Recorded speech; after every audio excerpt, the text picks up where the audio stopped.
Sejak awal, IPB University berkomitmen teguh menciptakan nilai berkelanjutan bagi masyarakat dan bangsa.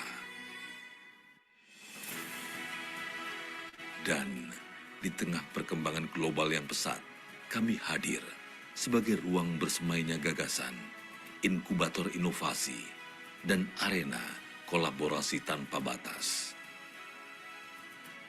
Berawal dari pendidikan, disinilah benih-benih masa depan disemai. Dari ruang kuliah hingga laboratorium.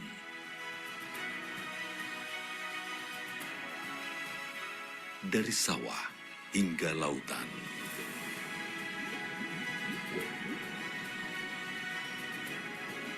Kami menyiapkan generasi tangguh, berjiwa pemimpin, berwawasan luas, dan berintegritas. Melalui proses pembelajaran yang inovatif, kegiatan kemahasiswaan yang aktif, serta prestasi di berbagai kompetisi, kami menghasilkan lulusan yang siap bersaing dan memberikan solusi nyata untuk dunia.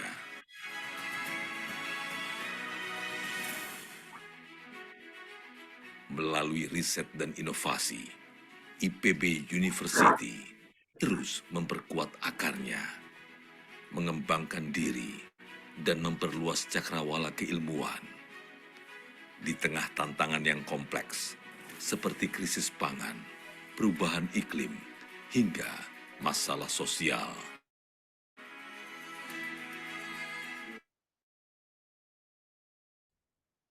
Kami menjawabnya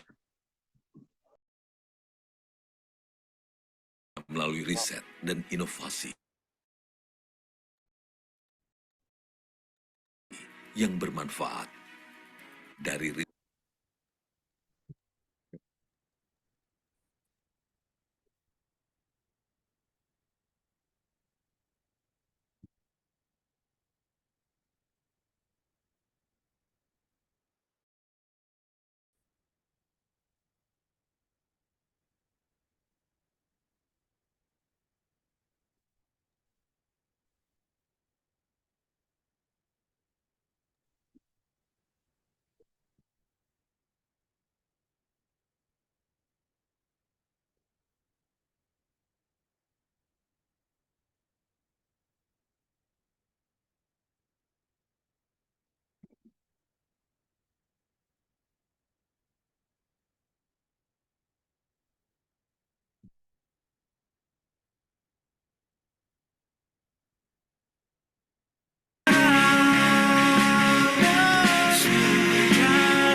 Bismillahirrahmanirrahim. Assalamualaikum warahmatullahi wabarakatuh. Good morning, good afternoon, shalom aswatu, namo buddhaya, salam kebajikan. Welcome to the International Webinar Pre-APFITA Series Chapter 4 with the theme Digital Twins in Agriculture, Emerging Trends in the Precision Age, Technical, Physical, and Cultural. Allow me, Nanda Ibrani, to guide to this event as a Master of Ceremony. The Honorable Professor Dr. Insinyur Yandra Arkaman, Master of Engineering, Head of Logistic and Agro-Maritime Study Program, Chair of Pre-APFITA University, and President of APFITA 2025. The Honorable Dr. Leisa Armstrong, FAIM Armstrong Fellow at the Australian Institute of Management Research and Senior Lectures at Edith Cowan University and Conservation and Biodiversity Research Center CBRC as our speaker. The Honorable Dr. David Koch, FAGSECU, Research and Lecturer at Edith Cowan University and CBRC as our speaker.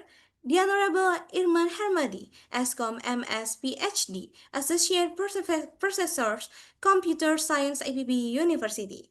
The Honorable Mr. Verry Surya Hendrawan, Lecturer at the Faculty of Science and Technology Muhammadiyah University of Cileungsi as Moderator. And ladies and gentlemen, as a wonderful webinar participant. Ladies and gentlemen, did you know about APFITA? Let me quickly introduce about APFITA. This event is part of our successful APFITA seminar series, which has been held 4 times, and the next session will take place in November. And then, I will tell you about the rules today. Webinar rules. The first rule, participant must use a Zoom account with the format name_affiliation. The second rule, mute your microphone during the session. And the last rule, question can be submitted directly by sending a direct message to the committee with the name Rian_question. Before we move on the next session, let us take our proper respectful position to sing the national anthem Indonesia Raya and continue with Hymne IPB.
Thank you.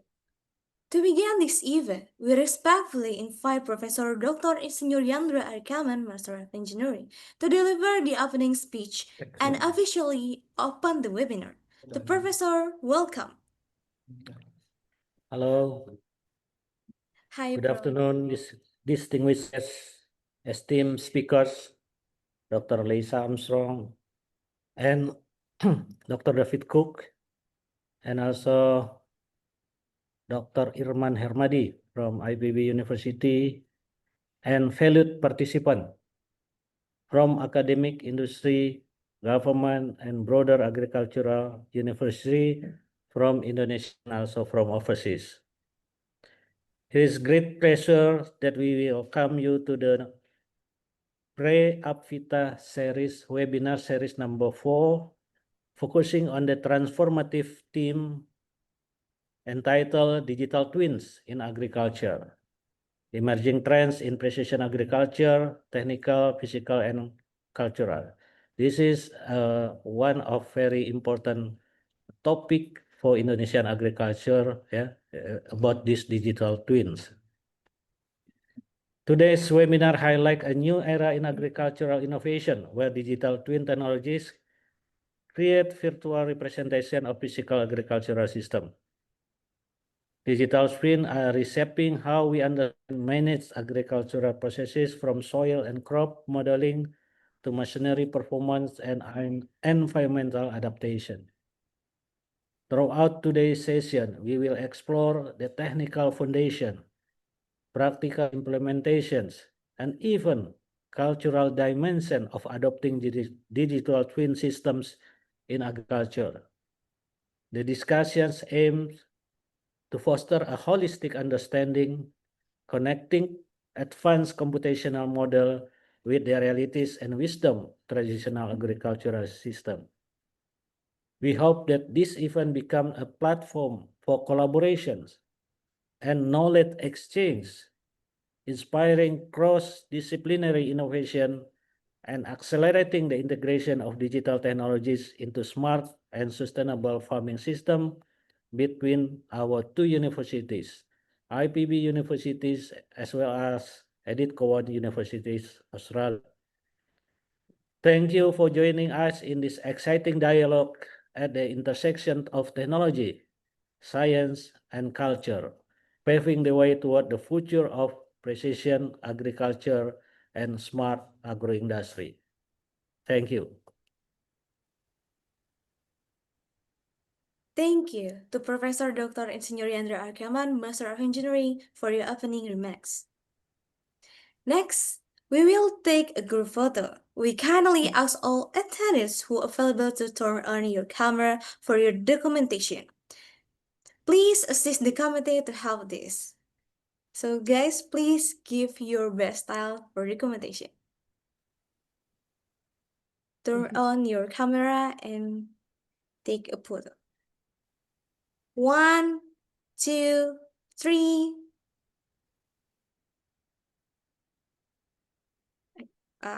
Repeat again. 1, 2, 3. The last 1, 2, 3. Okay, thank you. Now, it's time for us to move on the main session. To guide the presentation and discussion, we have Mr. Verry Surya Hendrawan, S.D. M.Eng, lecturer in the Faculty of Science and Technology, Muhammadiyah University of Cileungsi. Mr. Verry Surya Hendrawan have amazing experience. Professional experience, research brain IPB University, lecturer, commissioner, assist the presidential staff, member drafting, member help product, etc. And formal education, bachelor degree in mechanical engineering, University of Indonesia, master of degree in management, University of Diponegoro, doctoral degree ongoing in agro-industrial technology, IPB University, and have 20 years of experience in manufacturing industry. To Mr. Verry Surya Hendrawan, please lead the presentation and discussion session. Thank you so much, Ms. Nanda, the master of ceremony. Now you can take a break, make some coffee, and be ready to get back to the stage. All right, Bismillahirrahmanirrahim. Good afternoon, good evening to everybody joining us from different parts of the world. Assalamualaikum warahmatullahi wabarakatuh, and greetings of peace to all distinguished guests. On behalf of the organizing committee, I would like to warmly welcome our esteemed speakers, Dr. Leisa Armstrong, my friend here, and Dr. David Cook, who speak Bahasa Indonesia very fluently. So that will be a good session for us today from Edith Cowan University, Australia. As Associate Professor Irman Hermadi from IPB University and for panelist of Yandra. Then, of course, all students attending Pre-APFITA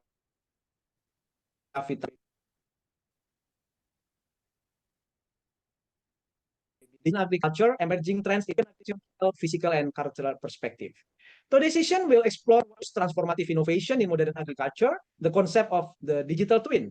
This cutting-edge approach integrates agriculture science, computer modeling, artificial intelligence, and sustainability to create a virtual replica of physical farming systems.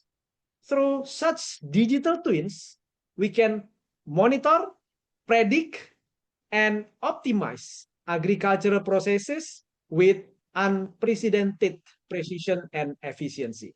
Our speaker, Dr. Cook and Dr. Armstrong, are leading researchers at the Center for Conservation and Biodiversity Research, or CBRC, Edith Cowan University. They have been at the forefront of agroinformatic research, developing practical framework for digital twins that improve agriculture monitoring, biodiversity management, and sustainable productivity. And the third speaker, Associate Professor Irman Hermadi, is a leading researcher at IPB University, Blockchain Robotics Artificial Intelligence Network, who have been working with the digital advanced technology for more than 25 years. Through this discussion, we aim to understand on how digital twin technology can transform conventional agriculture into a more precise, resilient, and sustainable ecosystem, bridging the gap between the field level reality and the digital innovation. We will also see real world examples where the digital twins have helped researchers, farmers, and policymakers to evaluate and enhance the impact of agriculture decision. So without further ado, let us start with the first session. And this is going to be an interesting session because we will have both Dr. Armstrong and Dr. Cook together deliver the presentation. So allow me to share their outstanding curriculum vitae, the amazing curriculum vitae. Could you please share? Next slide, please. All right. Dr. Leisa Armstrong, as you can see over there, is professional experience, President, Australian Society of ICT in Agriculture, and so on and so forth. You can see all the professional experience. There's going to be a long list, which I believe this is not all because I knew her very well. Work experience, you can also see a senior lecturer and researcher in Edith University, and so on and so forth, and with so many awards and recognition, including recognized by ASICTA for leadership and achievements in digital agriculture, received international collaboration grant for cross-border agriculture technology initiative, and featured keynote and invited speaker at conference on AI in agriculture, digital farming system, and ruler of innovation. Next, Dr. David Cook. As you can see over there as well, the professional experience very long from Vice President Australian Computer Society, ACS, 2020 up to 2024, served as Vice President for 4 years, contributing to strategic direction and so on and so forth. As well as you can see, the work experience is also long, starting from the lecturer and researcher at Edith Cowan University, ECU. And award recognition is also, we can see the long list over there, recognized by Australian Computer Society for leadership in digital education and ICT advancement, and so on and so forth. So, ladies and gentlemen, all participants, we have two very experienced speakers. And without further ado, I would like to welcome Leisa and David to the webinar. David, Leisa, are you ready? Yes, we're ready. All right, thank you so much. Please, the times, the seats, the script are yours. Thank you, Verry. And also thank Prof, you you to please share. Professor Dr. Are we on mute? We might be. No, You're good, not on. David. Okay, good. So, and thank you also to Professor Dr. Yandra Ackerman for those lovely comments that he made at the beginning. So we're going to talk about, I guess, digital twins from 3 different perspectives today. One of the things we want to emphasize about digital twins is the opportunity. Now, we know that in Indonesia and in other parts of the world, that digital twins are being used for a number of very important, what we call critical applied strategies in terms of how we can take information that we are using in the field, take it into a digital element where we can analyze, we can optimize and improvise to make changes that we're going to apply. But what we want to talk about today as well is using examples, because every single type of digital twin is different from every other digital twin. Some are highly technical, some rely on enormous amounts of money, others are very, very simple and have only minimal needs. And so we're going to talk about the highly conceptualized model down to what we call the minimum viable digital twin, the MVDTs. So we'll talk about those things together. And I want to give a conceptual idea because there are probably some people on the call who are only engaged on digital twins on the fringe because we believe that digital twins are something that all endeavors should use wherever possible. It is definitely the way of the future. Can we have the next slide, please? So both Dr. Leisa and myself work at the Conservation and Biodiversity Research Centre at Edith Cowan University, and we do a number of different types of research. But in terms of digital twins, there are 5 particular areas where we have some significant experience, and it's worth understanding. What we've done in terms of the 5 that you can see on the slide right now is to try and differentiate them in terms of the size and scale, because one of the important things about using digital twins is that you can change the parameters of your technical information to suit the size of whatever your endeavor is. So you'll see in the first example, we've got wheat and sheep farming, which in Australia is an exceptionally important part of our agricultural systems, and it accounts for an enormous percentage of the production and yield which Australia provides to the global food bowl. Now, typically, when we're looking at a digital twin in a wheat and sheep farming endeavor, we're talking about something of the size of 10,000 hectares, a very, very large amount of land. And so the digital twins that we might look at those kinds of scenarios are much more tailored to the high-end scale. So with obviously we're looking at using satellite information because we're trying to cover 10,000 hectares, and we're using at very, very high-level drones, not so much rotocopter drone footage, but normally things which are brought about from fixed wing drone applications, where the drones are not flown at 25 or 50 meters, but are actually flown at 100 and 200 meters above and flown over at very, very high speeds with high level camera equipment. So there's that kind of size and scale, which is the wheat and sheep farming. And then we go right down to something much simpler in terms of size and scale. We're involved in a rice project with red rice. For those of you who don't know, in Bhutan, one of the most important elements for the Bhutanese food bowl is the production of red rice. Because they are a very small country, they do not have an enormous amount of GDP, and they survive on the production of their red rice, which makes up an enormous proportion of their daily food intake. Now, a typical digital twin that we might use there is in a very, very adversely rocky kind of area where we're looking at small areas like a single hectare or even smaller than a hectare. And the key issues in Bhutan about digital twinning is a combination of 2 really important factors. One, trying to optimize the red rice production, whilst at the same time trying to find ways to reduce animal conflict. And in Bhutan, we have issues of animal conflict from wild boars go in and dig out the red rice from sambar deer, similar to some of the deer that you can find in Indonesia, from rats and from birds and from monkeys. And all of these things are immensely important because the digital twin in this instance, the optimization of the crop is largely dependent on the ability to reduce animal conflict. And so that becomes the specific focus based on small 1 hectare sizes. Then I want to explain to us that one of the things that we look at is in large scale, but large numbers of smallholders, operators in areas such as coffee.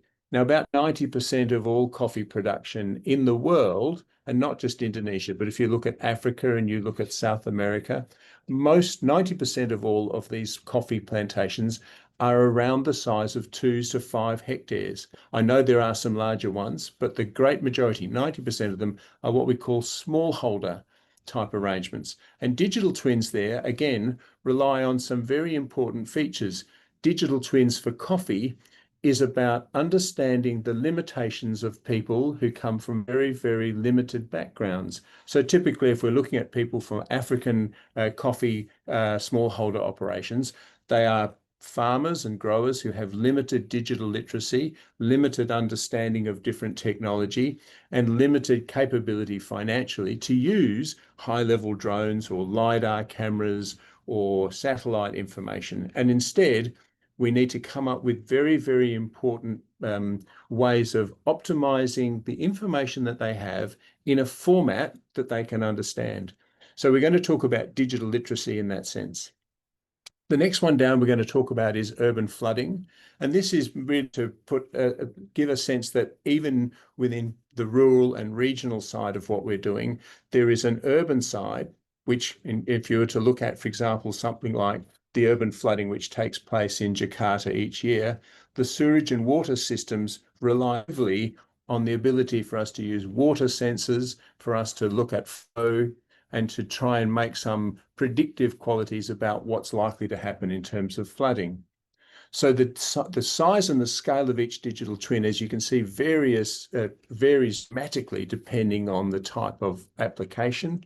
And then lastly, from an Australian perspective, one of our single biggest dilemmas is our drought and bushfire needs, because Australia is a very dry country, does not have the rainfall of Indonesia or other countries, and bushfire has a significant impact on things. And so in this instance, we're looking at areas such as 1 million hectares as having a digital twin.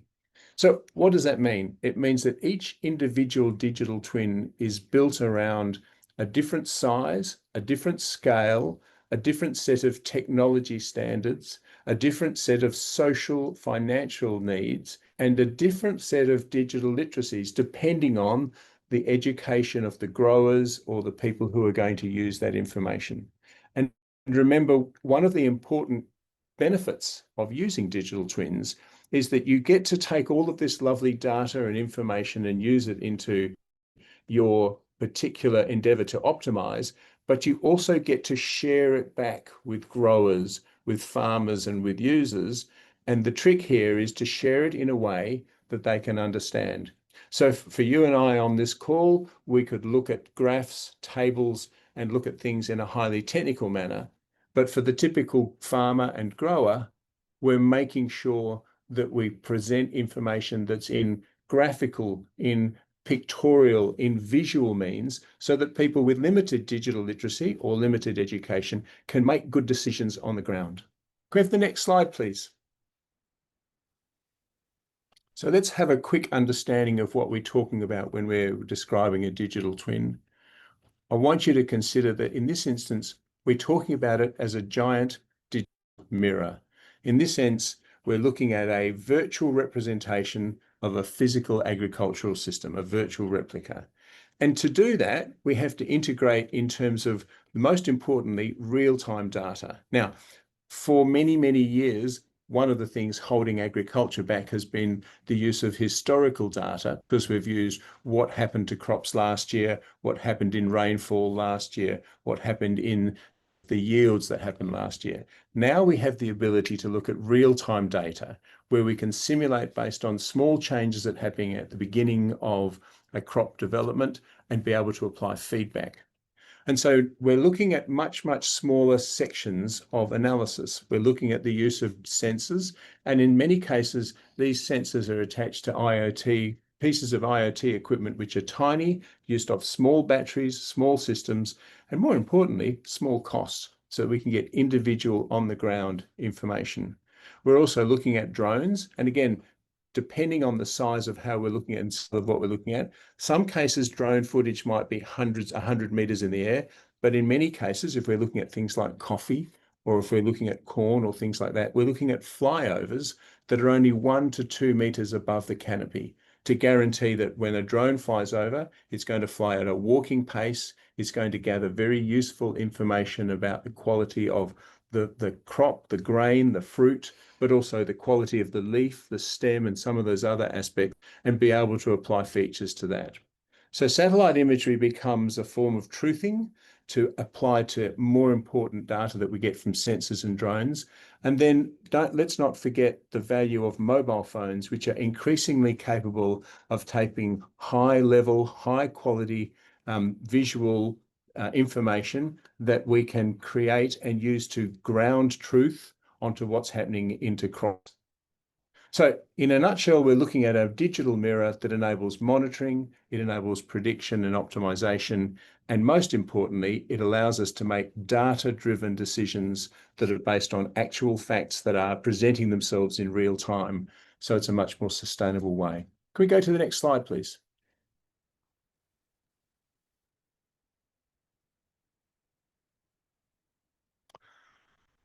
So the big key question about what we're talking about is this new term, sustainable agroinformatics, and the way in which it combines things.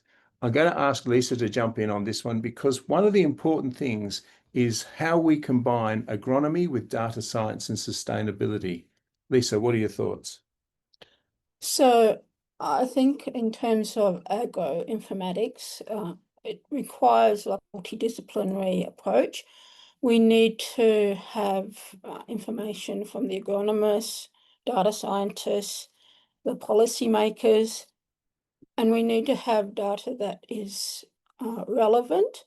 The problem that we do have with a lot of data is that it's at different resolutions, at different time frames, and maybe it's every day or every week or every month or yearly.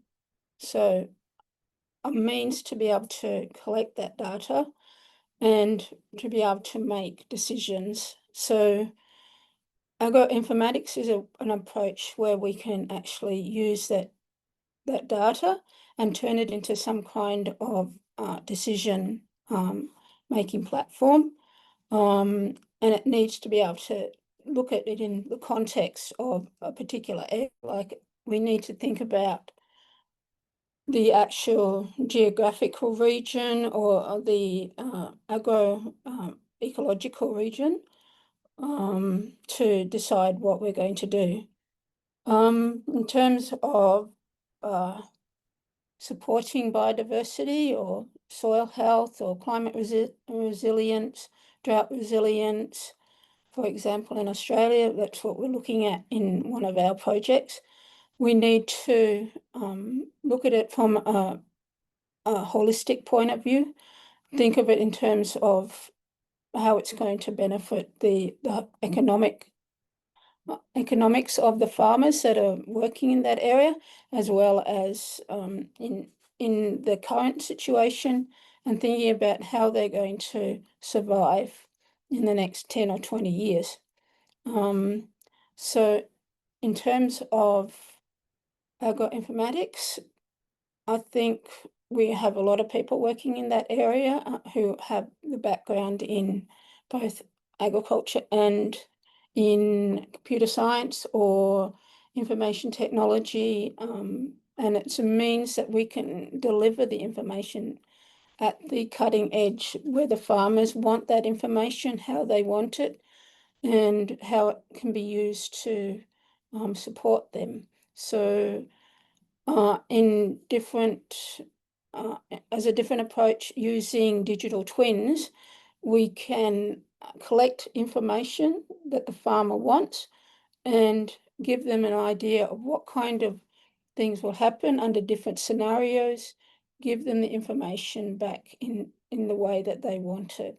So in one sense, one of the things we're going to demonstrate in the workshop that we'll be doing in November is we're going to use a couple of different case studies. And I've got on the slide here that we'll be talking about some of the IoT-based rice field monitoring in West Java, because some of the groups there have recently started using 3D LiDAR, which is, as some of you would understand, a very expensive piece of equipment to use for rice monitoring. And so this is where sustainability comes into factor, because in some cases, to change even from 2D to 3D, it means a substantial investment in money. And so we'll actually outline 3 different case studies for this section on sustainability. One will be the IoT rice field monitoring in West Java. One will be the Rosso production that's working in Mauritania and in nearby Senegal in Africa. And we're going to compare different kinds of what we call sustainable informatics, because whenever we put a price tag to it, it changes the way in which people use that information. It's one thing to have 3D LiDAR, very expensive cameras for use over large areas of land or where there's enormous amounts of production.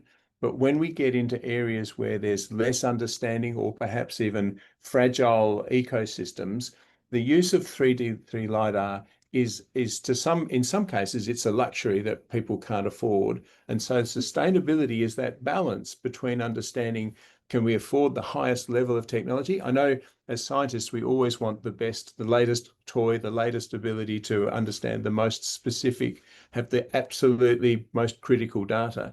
But in actual fact, sustainability tells us it's actually about finding the right tools, because what we'd rather have in a small scale operation is regular data that you can rely on than having a once only use of a 3D camera that doesn't get to help to give an ongoing sense of. And this is the challenge for digital twins. It's not something that's static.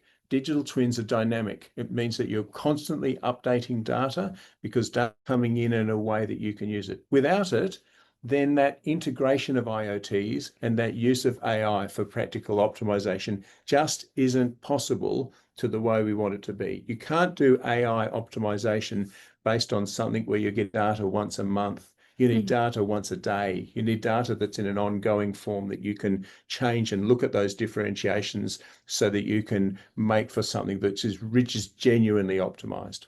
Yeah, I think, David, you can also work on a principle that the more data that you have, the better you have to train the models and to make predictions under different scenarios. What's going to happen, through the season? Can you predict based on the information you've got from the digital twin? What's the yield going to be? What's going to happen if you have an event like a rain event, or something pest event? And I think that kind of integrated data is really important, that you build on the knowledge of what's happening in the field and you show it in the digital twin to the. So Leisa user. and I are very, very keen to establish this notion of integration, because one of the things that the world's currently relying on, and whether it's grains, we do a lot of research in wheat, obviously, whether it's rice, whether it's coffee, in these kinds of crops, we're relying on data sets that we've collected historically. And what we're going to change through digital twins is we're going to be relying on data sets that are going to be revealing themselves in real time. As opposed to what happened last year or 5 years ago or 10 years ago, we're going to be retraining and making optimization based on what happened a month ago or a week ago, or in different parts of the world based on the latest sort of adverse climatic events and so on. Can we jump on to the next slide, please? So Taking that idea a step further, you can see from this point of view, we've got two different types of scale. We've got the breeding scale, where we're looking at different kinds of plant level data, physiological knowledge, and from that we can develop what we want to see in a plant twin, if you like, the perfect model of a particular plant or a particular crop and so on. And then we're going to use that knowledge at scale. And this is where you can see we're trying to look at much higher level of data integration. So drone flyovers that don't happen once a month, but happen on a much more regular basis. And also start to take into consideration the ability to transfer information so that specific parts of a field, we identify where there's a particular area within a crop that might have some kind of pest event or might have some kind of adverse soil condition or some kind of flooding situation where it's worth looking at. These are the sorts of things that sustainable agroinformatics is going to change. So digital twins, it's all about the scale, and we need to understand the breeding scale, the production scale, the different levels of interaction. Can we go to the next slide, please? All right, one of the things that I think is a need for information across the across agriculture throughout the world is understanding how to build a digital twin. So we're going to talk about this in our major workshop in Bogor, where we're going to help you to define a system. So for people who haven't done a lot of digital twins, or perhaps people, you see, I think what we've discovered is that some people don't actually plan their digital twin. What they do is they simply have an existing agricultural area and they start to put sensors in and they start to build them that way. We believe that a digital twin should be planned and built from scratch. So we look at how do you define your system? What kind of a system are you looking to mirror? We look to try and identify the different key variables so that you've got historical data coming in, and then to try and work out what specific sensors you need to integrate, what data models you need to use, and what visualization tools you need to use to make things. So we're going to use as an example a thing called the Azure, which is a custom solution, not to tell everyone how to do it, but to give an idea of how you develop your own concept, because each digital twin is different. And again, I emphasize that much of the visualization side of building a digital twin from scratch is not just about for you and I who are agricultural scientists, but for those end users, the growers, the farmers, the people who are going to take the crops. Those are the people who need to get some visualization on the ground so that they're working with science, with technology, not fighting it or not being hesitant. So there's a really important part to this, and you'll hear us talk about this a lot in the talk today, but also in the workshop in Bogor, which is about the development of digital literacy for digital twins. A lot of people don't understand how to use them properly, and they don't understand the importance of the mobile phone or the ability to hold in your hand a piece of technology that immediately tells you in real time what's happening, good or bad. Can we go to the next slide, please? The other thing that we're going to look at will be the anatomy of a digital twin. So showing the different way where we analyze the domain. So we understand what's the typology, what does that look like in terms of whatever each individual venture is looking at. And then we create a framework. And that framework is much more technically oriented. We're looking at the different technical areas. We're looking at the specific gaps in what we don't know, rather than simply collecting data about things that we probably already do know. And that's the difference. Optimizing things for agriculture is about finding ways to do things better, rather than doing things again and again the same way because you thought they worked well. And then finally, being able to take that different framework and compare it with other frameworks so that you can come up with your perfect selected version of what you want to implement. You see, it's a bit like trying to buy a new car.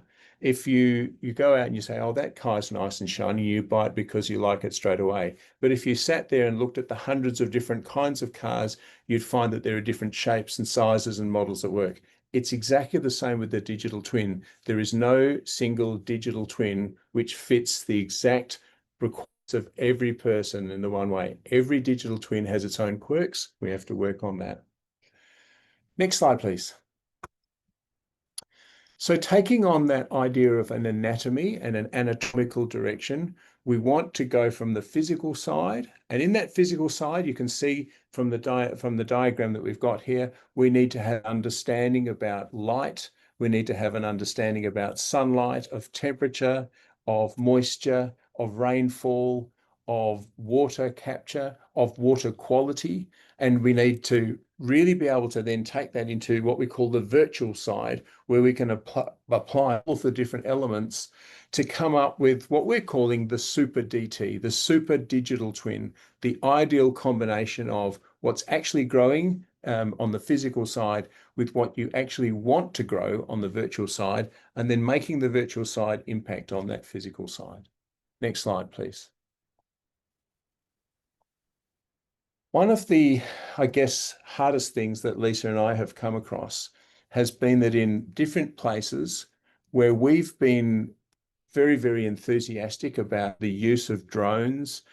We have a range of drones that we use between us. We're very familiar with drone technology, the use of agricultural sensors, really understand that. One of the things we've found the hardest has been that when we've gone in with growers or people who are just simple farmers, that they don't share the same passion for our technical expertise. They share a passion to grow the best crop they can, but they'll often hold themselves back. And so what we're talking about here is the need for aesthetics. In other words, if you look at the farmer in the picture on the right-hand side, he's looking at a tablet that's got a picture that he can see. There are no numbers on what's on his screen. There are graphs to tell him whether things are going up and down in terms of a particular flow or dynamic. And there are pictures to help him to understand what's good and bad.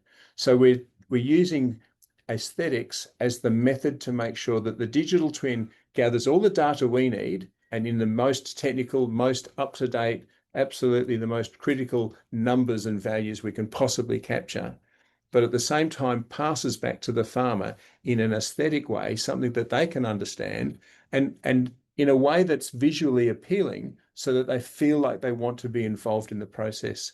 Because at the end of the day, there is always a physical component to digital twins. We're not looking to completely expect every single farming adventure to be completely robotic, to be completely automated. Yes, there are some good examples. Some of the farming techniques that are being used in Japan are unbelievably automated and robotic and absolutely thoroughly wonderful. But at the end of the day, we still need, for a great many people, and if there are 230 million plus Indonesian people, many of whom rely on farming, not many of whom are going to do a degree in agriculture or in computer science or in technology. So it's a really important point. I can't labour it enough, except to say that Leisa and I work in countries like in continents like Africa, where we're doing some great work in places like Bhutan, and also obviously not just Indonesia, but other places where it's really important to understand we can't always all be high tech, and the digital twin aesthetics are an enormous part of what we're doing. Next, please. So alongside with that notion of digital twin aesthetics is what we have in terms of the needs of what does the farmer understand when they have a mobile phone? What's their digital literacy? Now, for the most part, we do some work with Indigenous people in Aboriginal people from Australia. And when we have a look at what they're using on their telephone, a lot of people have got a mobile phone these days. They are everywhere, just as a lot of farmers in Indonesia and in other parts of the world have got mobile phones. What do they use them for? Now, we could be cynical and say, look, they use them to listen to music, or they like to use them for Facebook or some other social media, or perhaps WhatsApp and so on. But the really important part comes down to what's their digital literacy? How far can we get them to work in terms of understanding the different uses of a digital twin? You see, we don't want to get all the information for them and then have to drop down onto the actual fields and explain it all in a technical sense. We want them to find that middle ground.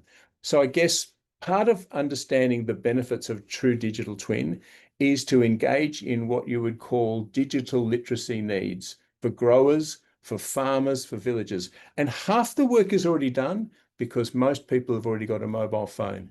The key now is to try and use simple training methods where they're embedding those bits of information onto a mobile phone. And even the ability for a farmer or a grower to be able to go into the field and take a picture that becomes a ground truth so that we can identify. If they're growing a particular kind of coffee, we want them to be able to take a picture to identify a coffee berry borer or coffee or leaf rust or some other kind of impediment. If we're looking at a wheat, we want them to see, what's the quality of the stem and the stalk? What are the grains like? Can we actually identify different parts where the crop isn't optimized? And we want them to do it not because we're asking them to suddenly become agronomists or to become technically oriented, but we want them to use the technology that's in their hands. And that is, almost every farmer has a mobile phone. How do we get them to become part of the digital twin? And so their information, the use of mobile phone photographs, become part of the ground truths for a digital twin. It's the digital literacy needs. And please don't overlook that, because that's an important part to making a digital twin take information. The part that we can't all afford to have drones flying overhead every day, all day long, but we can afford to have people who are on the ground who help back up with ground truthing in particular areas that you're concerned with. We go to the next slide, please. All right. Now, in the workshop that we're going to present in Bogor, one of the things we'll be doing is to create this notion of a minimum viable twin, an MVT. And MVTs, minimum viable twins, are really important because they help us to understand what's the basic level of what we need, given that every digital twin's different. What's the minimum that we can do to get something which is viable in terms of optimizing things? So we're going to go through an activity, and I'll just run through quickly what we're going to do here. We'll define the scope of each individual digital twin. So if you come to the workshop, you'll be able to see, this is how I'm building my particular digital twin. Identify what the key physical asset is. So not just to say, oh, well, we grow corn or we grow maize. What kind of maize? What do we do? Where does it go? Identify the asset and understand it.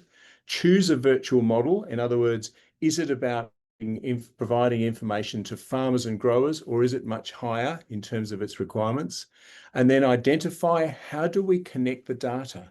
So data is everywhere, but it relies on different wireless circumstances. So we'll talk about different kinds of data, whether it's 4G, 5G, whether it's going to be Wi-Fi based, whether it's IoT sensors that collect things physically, if we're using long-range wide area networks, if we're using LoRa, or if we're using satellite uploads. There's a bunch of different things that we're going to talk about. It's very important to understand that.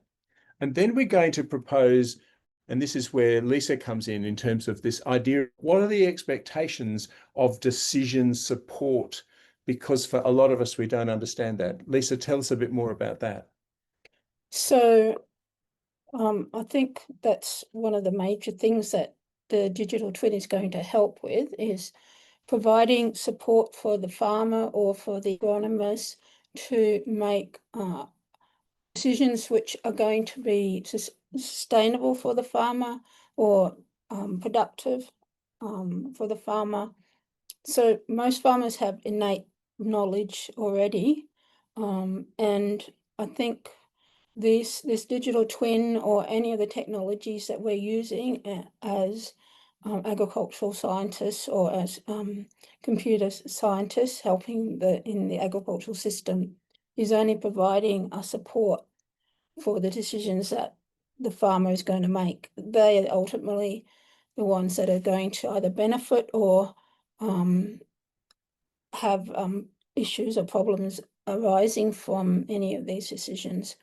So we need to know when they want the information, what kind of information they want, and how they want it to look to make those kind of decisions that they have. So either decisions about when they are going to have to put on fertilizer, or when they're going to have to deal with disease outbreaks or insect outbreaks, or other issues about when they should harvest, when's the best time to harvest, or when's the best time to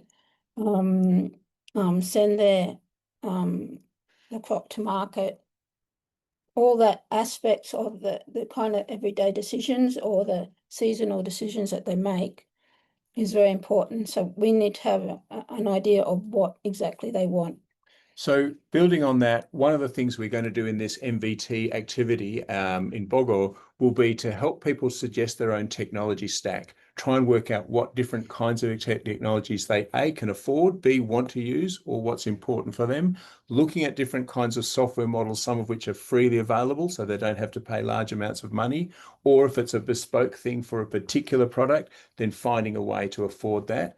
And then identifying what we call model fidelity. And that means trying to be common sense about, is it all about the most accurate, or is it about the complexity of all the different kinds of things you're trying to integrate? You see, sometimes with a digital twin, we overthink. We've got the opportunity, we can grab data from so many different places, when sometimes it's much better to look at this from a minimum viable twin and say, actually, we really only need this, and this data, and these other things here are going to confuse things or make things a little bit harder or take an enormous amount of extra time, so we won't bother them. The last thing we're going to talk about in our MVT, and this is really important for people developing new digital twins, is security and privacy. We now have issues. The global food bowl is enormously important, and each country, each region needs to protect their own crops. So whether you are a person growing rice in Indonesia or wheat in Australia or coffee in Brazil or wherever you're doing things, you need to make sure that the data is secure. If it's going to get uploaded into the cloud, then it needs to have some form of security. It has to have encryption. We have to make careful attention on the data governance, the compliance, because data sovereignty is probably one of the it's worth 10 to 15% of crop value if the other people in other countries can sense that your crop is going to do better or worse in a given scenario. Next slide, please. So in that, we'll talk about what we call just enough design and no more. In other words, not looking to go beyond things. Some incremental design features so that if you do create a minimum viable twin, you can then take that and then add to it over time. The benefits of digital twins are not so much about coming up with the perfect digital twin, but creating something that's your minimum viable twin. And then as time and profit and yield and benefits and optimization apply, you can apply and you can build your digital twin into a much greater venture. Scalability. And so scalability is one of the things. We'll be talking about some cocoa farms in Cileungsi that started off by using basic sensor kits, but were able to use that to optimize, and we'll show in the workshop how they can turn that into a much more beneficial digital twin that moves beyond minimum viability. All right. So one of the things obviously that brings about is some triple bottom. Where are we? Next slide. Next slide, please. Yeah. I think they went the wrong way. So we're talking about this. And so basically the question here is about what we call the digital twin maturity. So starting with basic things, replicating, finding the reality, and then relating that to the global aspect of what becomes a really self-adjusting digital twin. These things take time. You don't grow one in a single season. Sometimes digital twins have multiple seasons. Next slide, please. So we mentioned before the issues about communications. One of the things we're going to talk about in the workshop is about finding the of technology to suit you. There are a lot of things, and we're talking about LoRa, NB-IoTs, which are freely available communication systems. And for IoTs, which are over small distances, we want to use that. At the same time, we understand there are issues about power. So there has to be some way of restoring power in terms of solar power or batteries that last or small connectivity systems. We have to also incorporate the possibility with technology of physical security. We don't want to leave a $20,000 LiDAR camera out in the field for someone to steal and take it away and sell somewhere in a city. So we want to make sure that we don't do that. We need to use the best of edge computing so that we can get the maximum of what we can without having to put wires and infrastructure everywhere. And then we have to look at the challenge. Now, I've put in here rural connectivity in Indonesia is a challenge. We have to look at. One of the things that we did recently was to look at some teak forests in central Java. And in part of that problem, the connectivity is the biggest challenge for the digital twin there. We'll look at some of these different examples. Australia as well. And in Australia, of course, we have an enormous problem because we have just giant amounts of land with hardly any people. Next slide, please. So I guess from my perspective, I come from a cybersecurity background, and one of the things that we're looking at, that we can see in Australia, is when we have giant tractors that are harvesting hundreds and hundreds of tons of wheat, that as the tractor and the combine harvester takes the wheat off, the machines are left with hundreds of sensors that are telling us the protein value, the crop, the quality of the grain, the moisture, all of the different factors of the grain itself. And that information goes into the cloud. And in the case of Australian equipment, that cloud might not be living in Australia. So we say it's a data sovereignty issue. The cloud of information, for example, is going to go, let's say, in somewhere in the United States. Do we want to share our information about data with other countries who then exploit that when it comes to market? And for the same for countries like Indonesia, which looks to export rice crops or other spices, or perhaps in the case of South America with coffee, the price of coffee or the price of rice or the price of wheat is dependent not just on how well you grow it, but your ability to keep the information silent until it goes to market to maximize that. So all of the things listed here will go through on sophistication of how we look at security. Next slide, please. We talked about the benefits of digital twins from a technology perspective, but I think one of the other things we need to do is to take a look at what we call the triple bottom line benefits. And these are particularly important for developing areas. So in Australia, we have some sophisticated agriculture, but in the north of Australia, we have some areas which are developmental. In parts of Indonesia, we have really sophisticated agriculture working in West Java, or perhaps in Central Java on the Dieng Plateau, we see really sophisticated models. But with the other parts where that development is slow to move yet, and so we need to understand the social empowerment of people to get the best out of getting people to use technology.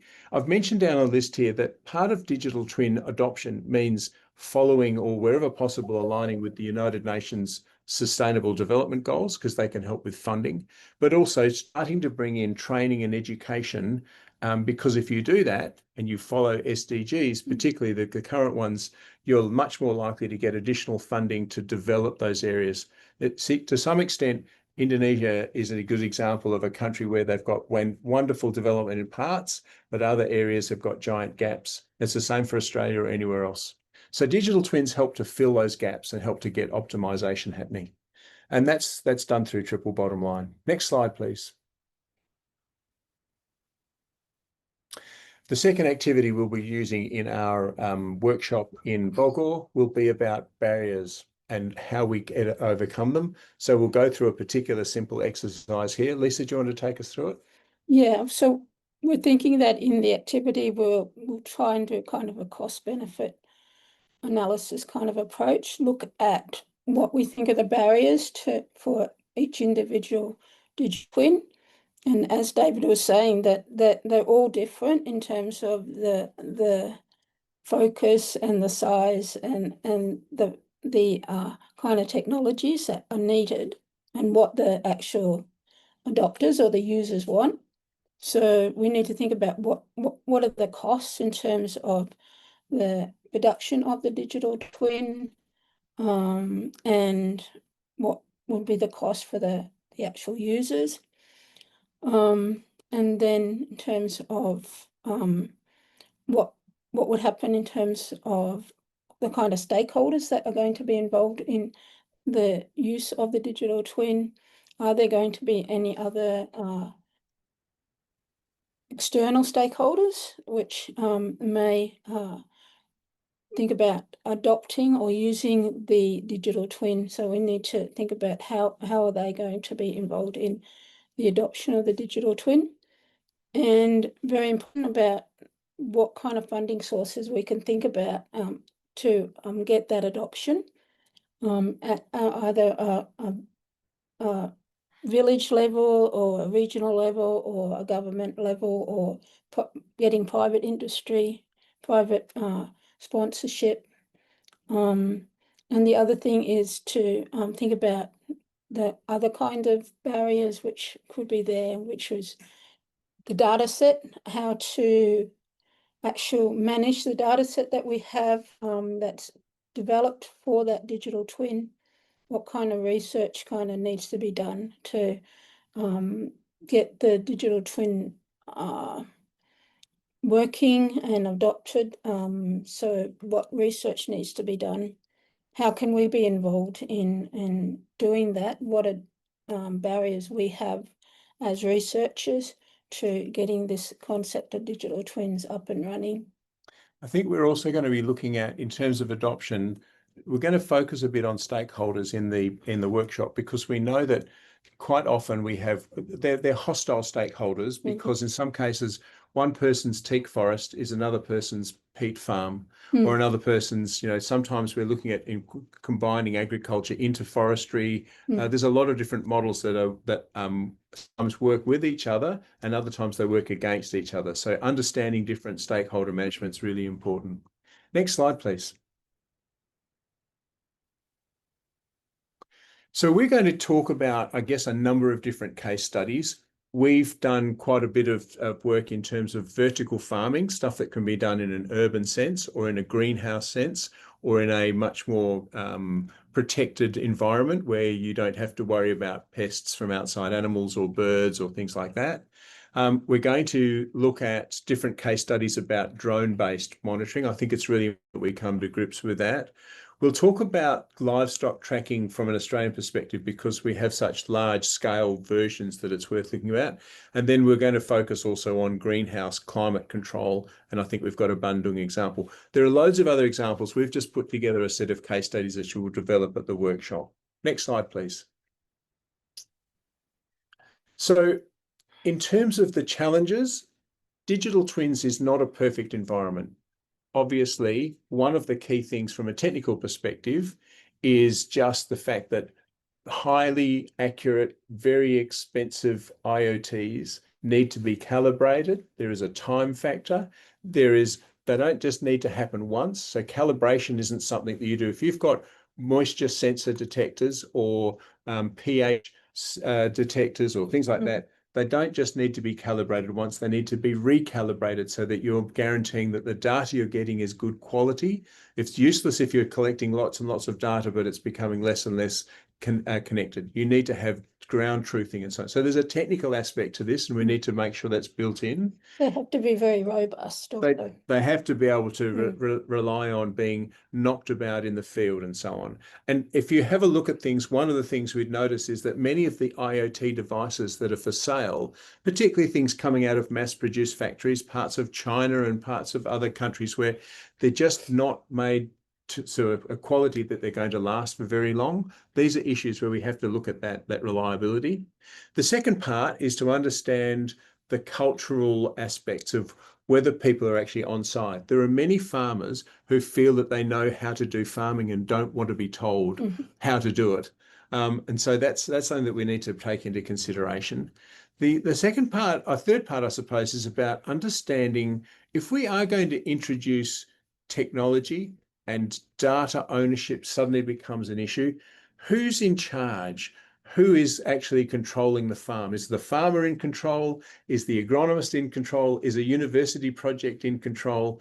These are things we have to manage in terms of the commission, and that's a really important part, because it's easy for us to have a discussion on this talk right now about how it's important for us, but we've got to understand that if the farmers feel sufficiently removed or disengaged, then they will leave it and assume that the technology will sort out everything instead of actually being helpful. That's quite a big issue in Australia, David, in terms of the ownership. A lot of farmers are wanting to create data co-ops so that they can use some of their use other people's data, from the different within the same watershed or whatever, in the same region, the farmers don't want to give access to the data to their neighbours. No, that's true. The other part I just wanted to touch on is one of the things about using technology is that there's a physical aspect. So firstly, drones sometimes get stolen. You would be aware of that in other parts of the world. Certainly that happens here in Australia. Different sensors. If you've got an expensive camera, particularly LiDAR cameras, these things get stolen all the time. If you don't believe me, have a look on the different markets and the secondhand markets where you see these things coming up.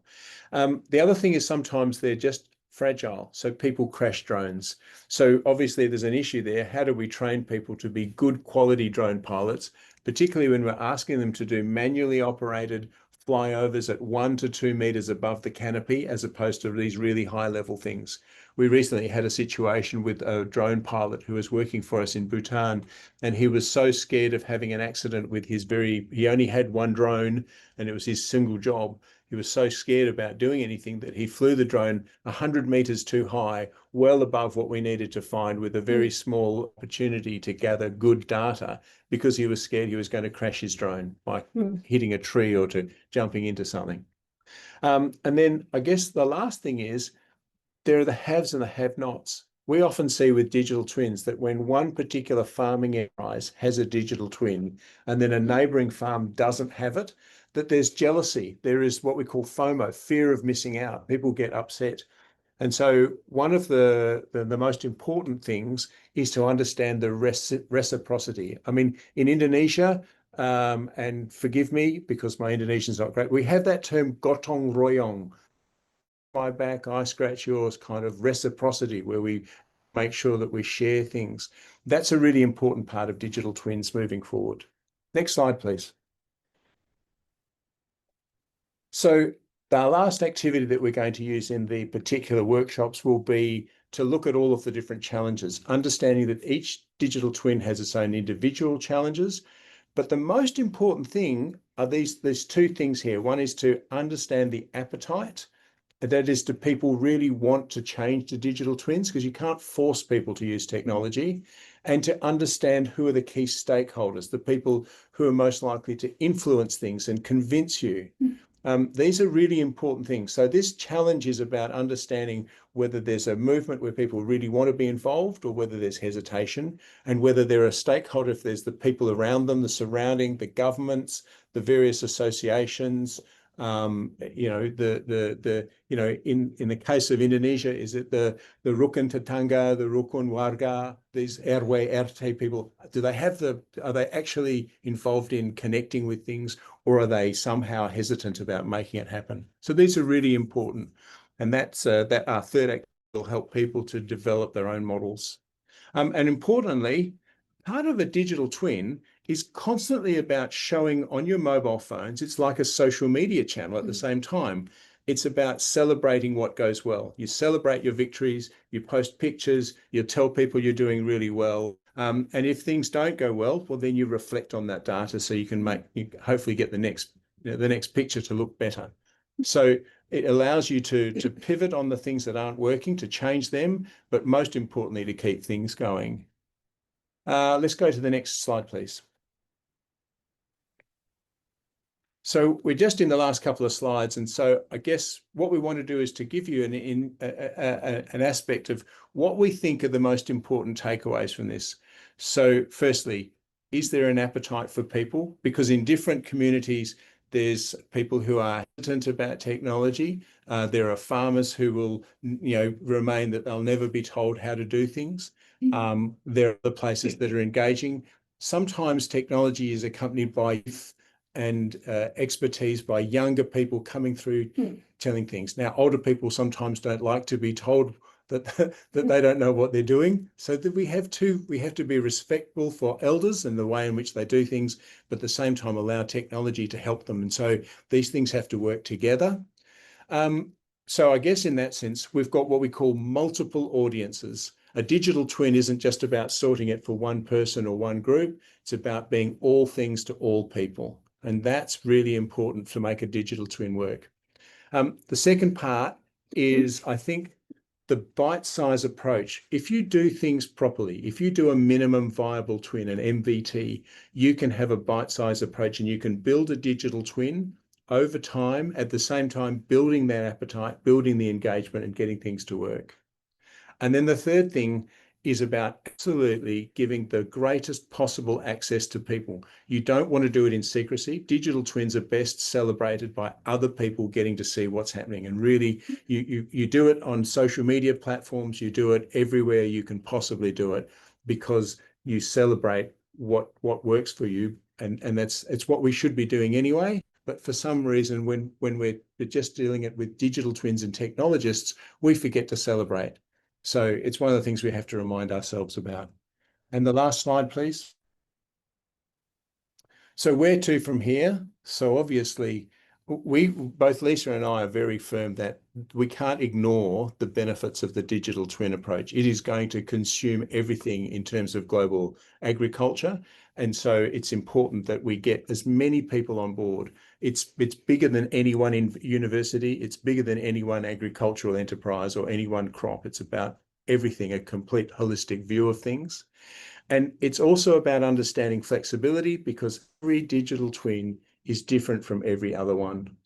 And then obviously, just I guess the only thing that sets being paid out very quickly is, and we haven't talked about that much, is money. It's easy for us to come up with these things, but all of these items in technology cost money. And where do you find the money? That's why the incremental, the minimum viable twin is really important. Money spent versus the return on investment, the ROI, are really big things. And I know at universities we talk about them all the time. I know that for technologists talk about them. But for average people who are just trying to get ahead in life, they're still working out whether they can afford their groceries, they can afford food to eat, what clothes they can, and cost of living issues. So they're universal aspects. Digital twins are no different to anyone else. Just because someone has a digital twin doesn't mean to say they're definitely going well. But what it does mean is if you start to put minimum viable twins into position, then there's a much greater chance for your crop or your venture or your food production to increase and likely make greater profits, greater yields, and so on. I think we'll stop there. Is that the last slide? I think it is. Thank you very much for listening to us. Thank you so much, Leisa and David, for that insightful and thought-provoking presentation on sustainable agroinformatics and building a digital twin from scratch. So I note so many interesting points here. Your talk has given us a solid foundation on how digital twin systems can be conceptualized and developed from the ground up, linking environmental data, agriculture processes, and computational in a sustainable manner. So I like also your word of building from scratch. So just cannot wait to have this activities session on the upcoming APFITA. Committee, can you show us the APFITA flyer so that all distinguished participants in this webinar can see it? The flyer, please. Can you show us? Committee? Yeah, just while we were waiting, the APFITA 2025, ladies and gentlemen, distinguished participants, will be held in Bogor. IPB University will be the host. It will be conducted on November 17 up to 19, 2025. And both Dr. Leisa Armstrong and Dr. David Cook will be two among other speakers, as well as the special session held on the second day. So let's make the schedule and see you on the coming APFITA. All right, distinguished participants, to continue, thank you again, Leisa and David. Please wait. We'll get back to you on the Q&A session shortly after Dr. Irman presentation. To continue our discussion from an implementation and regional innovation perspective, now it's turn let's welcome our third speaker, Associate Irman Hermadi from IPB University. So Pak Irman, Associate Professor Hermadi, will present implemented use case of agro-industry digital twin.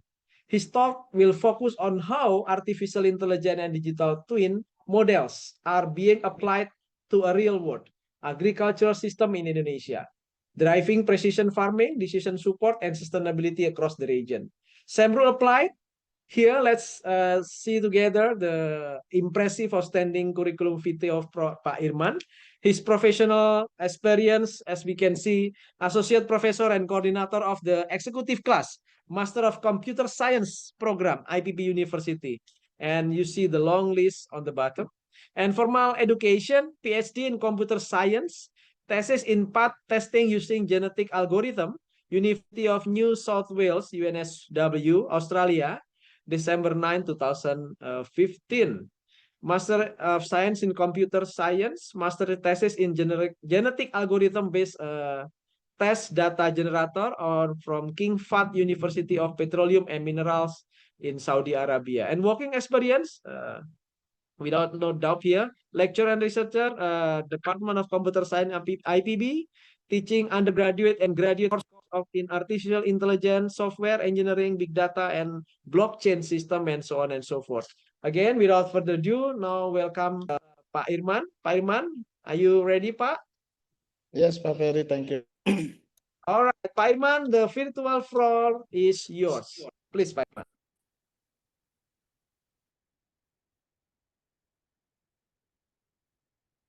Someone else. We are waiting for the slide to be shown, Pak Irman. Please wait.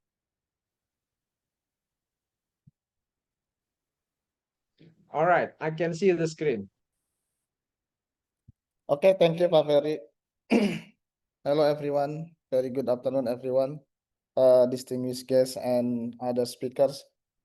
I'd like to speak about the implemented use case of digital twin in agro-industry that we have developed several years ago in IPB University and also in cooperation with other party in France, Prof. Yandra, and the overseas university as well.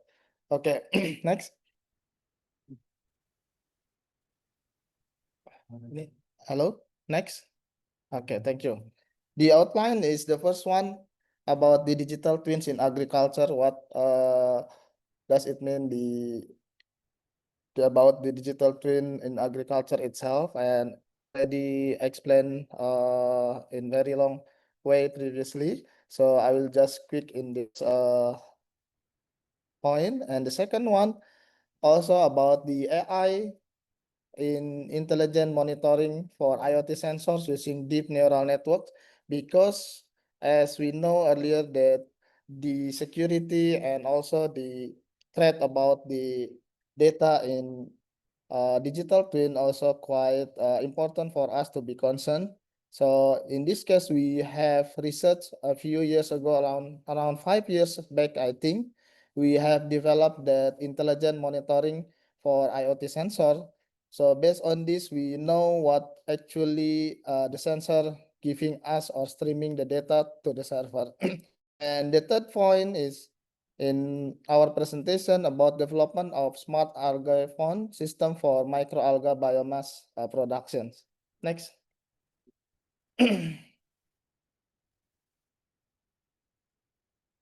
Okay. So what is a digital twin in agriculture?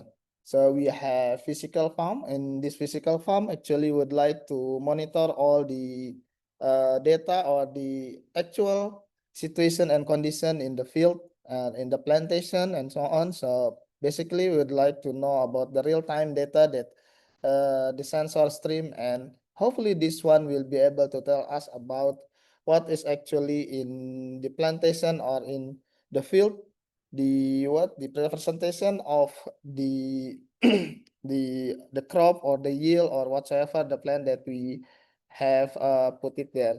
And after that we'll get insight and simulation. So the growing market of the digital twins in agriculture, it is about 15% projected at the moment up to 2030. So the core application in agriculture itself is precision crop management and livestock health monitoring, also autonomous equipment optimization, and the last one is resource and supply chain management. Next. So if we talk about digital twin, there are 4 types of digital twin typology.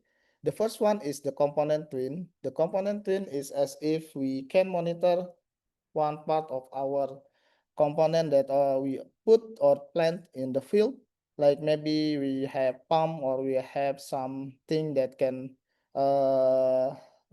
monitor or something that can actuate, like open the valve of water for irrigation and so on. And we can switch on and off from the internet. So this level, we call it a component twin. And moving up from that, we are going to have the asset twin. This is virtual representation of complete piece of equipment or machinery, basically comprising multiple interacting component twins.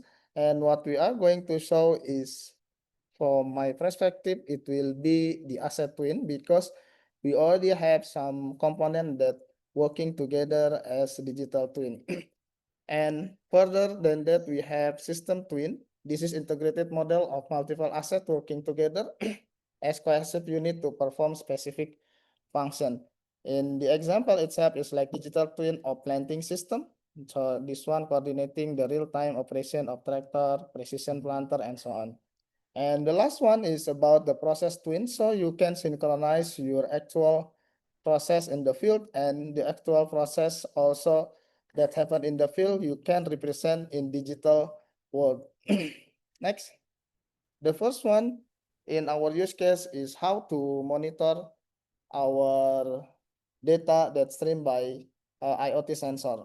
So we use deep neural network in our case. Next. So you can imagine if we have a plantation, like can we enlarge the bottom part, the operator, the right, yeah, can you enlarge that one? The PowerPoint. Okay, so if we see here on the right hand side, that suppose we have, thank you. Okay, so we suppose we have field and it comprises of 4 square field, and in each field we put some sensors or some actuators that for monitoring the fertility of the soil. Like maybe we are monitoring the NPK, and we're also monitoring its humidity, the wind speed, the temperature, and so on. Then for each of the sensor, we send the data through the hub, and the hub send through GSM, through the antenna. And from that antenna, we receive the data to our database. Of course, that we need to have what we call IoT broker. And we can use the one that already also mentioned earlier. We have like Amazon and so on. So in this case, why we need to monitor our data in real time? Because once you put your sensor in field, you will not be checking it every day. Maybe you'll just check it every 2 weeks or every 1 month, because the sensor itself, it has power, and it just send the data no matter the condition of the sensor sometime. So you want to make sure that the sensor giving you the valid data, because as we can see here, the data anomaly can happen once the sensor is tampered. You have no idea when maybe the farmer or the operator or maybe some kids or some people tampering with the sensor, or maybe the sensor is covered by some leaves or covered by some other things, other stuff, or maybe the sensor not working properly but still sending the data, or maybe you can have other intervention, like maybe the security that wants to interfere with your data transmission, and you have no idea that since the sensor keeps sending you the data, even though the data is not valid. So in this case, we have developed intelligent monitoring system. So on the left hand side, you can see the curve or the graph, like you have maybe normally a sensor in the field, like I put a label A there, or the upper graphs, the upper curves, that is the normal curve of the data sent by the sensors. But then after some time, we can see the bottom graph, the one that labeled with B, there is an anomaly in that sensor for sending our data, like maybe for daily temperature. then we can see here if we just trust the IoT sensor to keep sending the data without checking the pattern of the data, maybe we'll assume the data is always valid and correct. But since the intelligent monitoring system knows that some pattern has changed in the data that sent by sensors, then the intelligent monitoring system will give us notification that please check the sensor.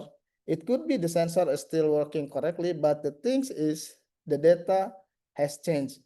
If the actual and the reality has changed, then it doesn't matter. But once you have no idea that the sensor has been tampered or giving some anomaly reading about the environment, then you have to correct it, you have to adjust it. Because if the sensor giving you invalid data, what will actually happen? You will decide, like maybe in our case, like giving the fertilizer. So you are giving the wrong amount of fertilizer to the wrong field. Suppose the field no need to have certain combination of the chemical or the fertilizer, then you give it wrongly because you accept the data incorrect or invalid. So this is basically the idea why we develop such an intelligent monitoring system. Okay, next.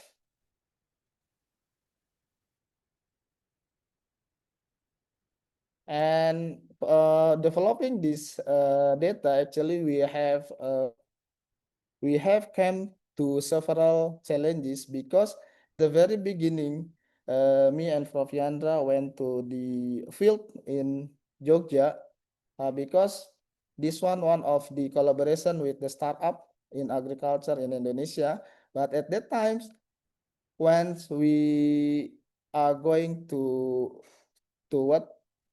validate the models, or once we are going to test the model, we haven't got any NDA for getting the data because the startup said that the data is confidential, and so that we have challenges in validating using the real data collected in the soil in Yogyakarta. So based on this, so we develop our own data generated from using the statistic distribution that has been validated from some research that the distribution of the data or the fertilizer in certain soil or a certain area will follow the distribution. So based on that one, we generate the raw data for our testing. Next. And how do we know that how we introduce the anomaly in our case? So we introduce some values that quite extreme outside the can we go back again? Sorry. We introduce some values about the here extreme condition anomalies. Not the previous one, the one with the this one. So this one is box plot, and we see here that on the right hand side of the box plot we have 3 dots that are way outside the range of the data or the normal data, and the system will detect this automatically that we need to check the sensor. And every sensor, every field, it will have different characteristics. So basically in this work, we try to learn the pattern that send, or we want to sense the soil or the ground in each part in our plantation. Next. Okay, this is the general idea of autoencoder in machine learning. So I think we'll be able to get back to this in more detail should we have any more question. This one just the what general idea about the architecture of our machine learning. Next. So this in this one. Okay. I think based on this, we have the promising result about the the work, and basically we have found that the best combination of our model. Next. And this is the second sensor because we put a sensor 1, sensor 2 because we can have different type of the model that already we know also from the previous speaker. We have to look at what kind of variable or model we want to focus on. Next. Next again. Basically, this is similar. I already explained this one. Next again. I think I should skip this one as well.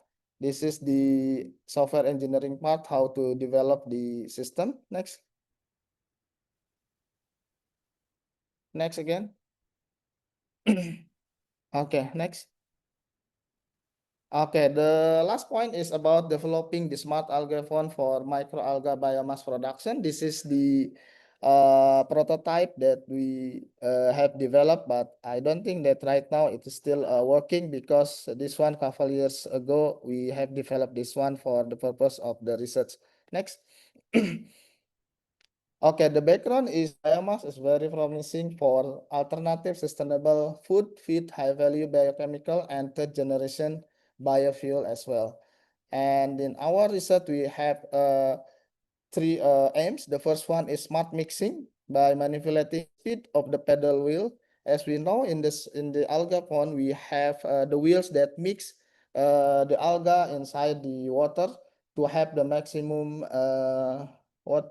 photosynthesis during the day.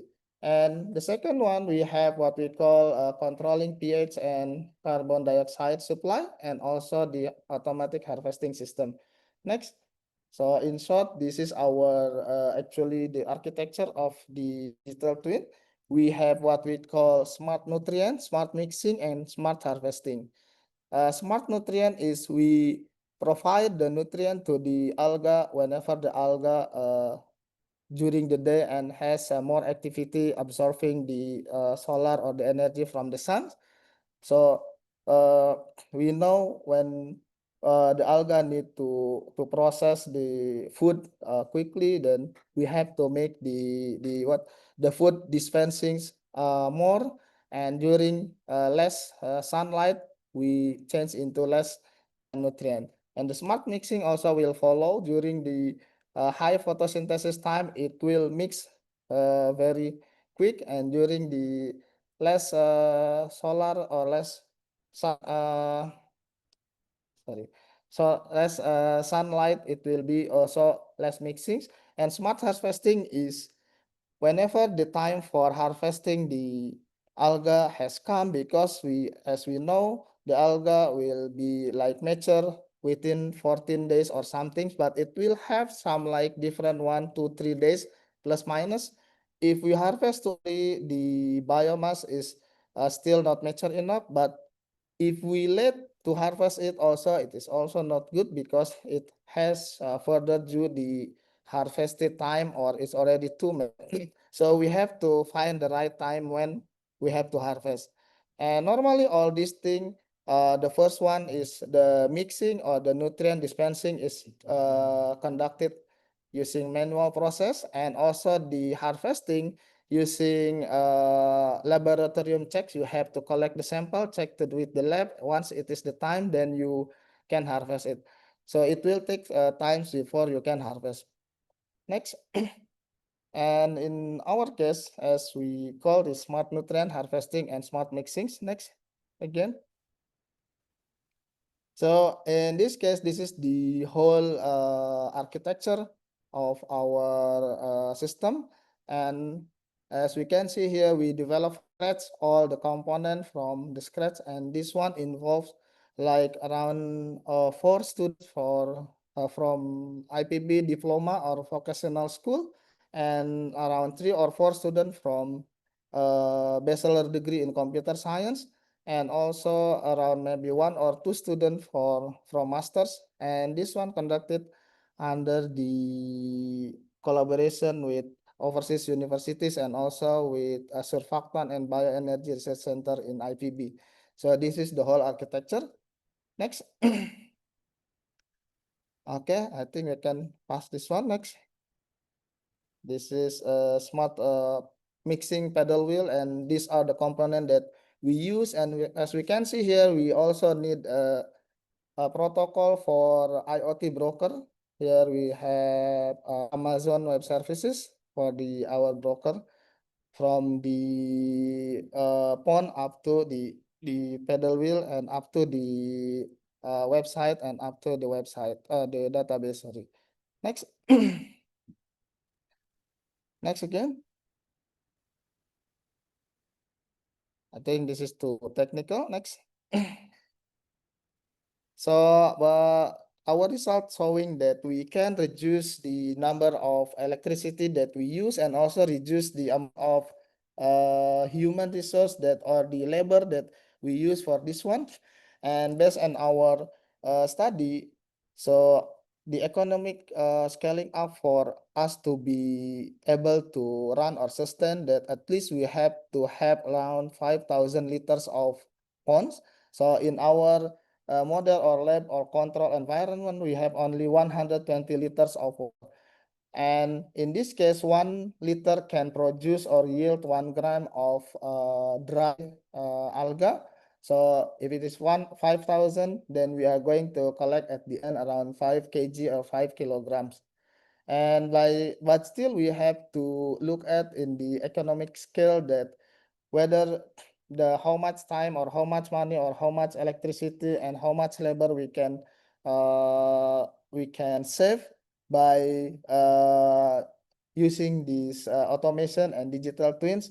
I think this one should be interesting for further study. I think this is the rest. And next again. Next again. I'd like to just go to the end. So the digital twin in our model here quite promising, and we need actually, if we have more funding or we can secure funding from other agency, then we'll be able to continue the research. Next. So I think that's all what we can deliver. Thank you, everyone. Thank you, Pak Verry. Thank you so much, Pak Irman, Associate Professor Hermadi, for your valuable insight. Those digital twins in agro-industry research and implementation are very inspiring, Pak Irman, I would say. I'm now thinking and hopefully seeing, as everybody, of future research collaboration between Edith Cowan University, IPB University, and other campuses, because we have several other campus joining today's webinar. All right, distinguished participants, now we will open the question and answer session. To all participants, please type your question in the chat box or use the raise hand feature. We will select several questions to be addressed directly by our speaker. Leisa and David, I understand this already quite late in Perth, but hopefully you can stay for 2 or 3 questions. Hopefully that will be fine. Was that, David? All right, thank you. All right, committee, could you please show the listed question already typed down? Please, committee, tolong tunjukkan pertanyaannya. All right, the first question, I'm reading it out, but Lisa and David, you can also read it. Pak Irman, you can also read it on the screen. From Nurfianto Giar P, from Malang, East Java, to Dr. Leisa Armstrong and Dr. David Ko.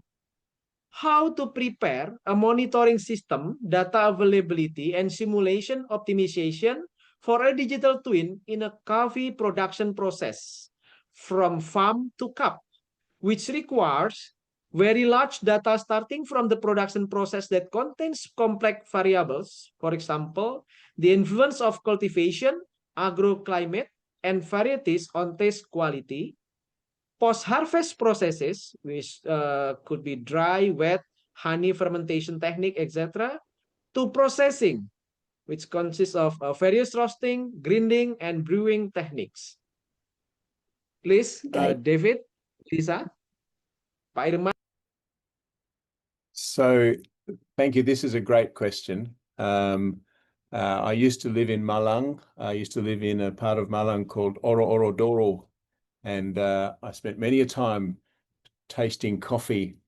So I have a genuine love of this question, because the challenges for the coffee production is different elements. In the first instance, as you've correctly said, you need to find what kind of cultivation, what is going to suit the climate. Now, and I'm going to make some assumptions. If we're talking about coffee production in or around Malang, then we're looking up, going up underneath the volcanic areas up into Batu and so on, where you've got very distinctive volcanic soils, very specific types of things, and many varieties will not function very well under certain things. So you're quite right to understand you have to find the particular variety that will work. And I guess you've also mentioned the various dry, wet honey fermentation techniques, so post-harvest processes about things. One of these things completely separate from each other. In terms of the post-harvest, you could almost have a completely separate digital twin to what you're doing for the cultivation.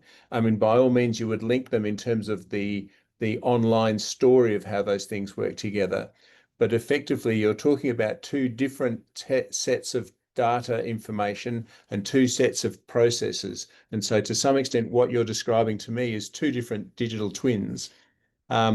So you've correctly identified that it's this is one of the ones which there's a high level of complexity. The question for coffee in terms of areas such as in Malang are going to be those issues around coffee berry borer. They're going to be issues around coffee leaf rust. They're going to be various pests that are going to take control of the crop.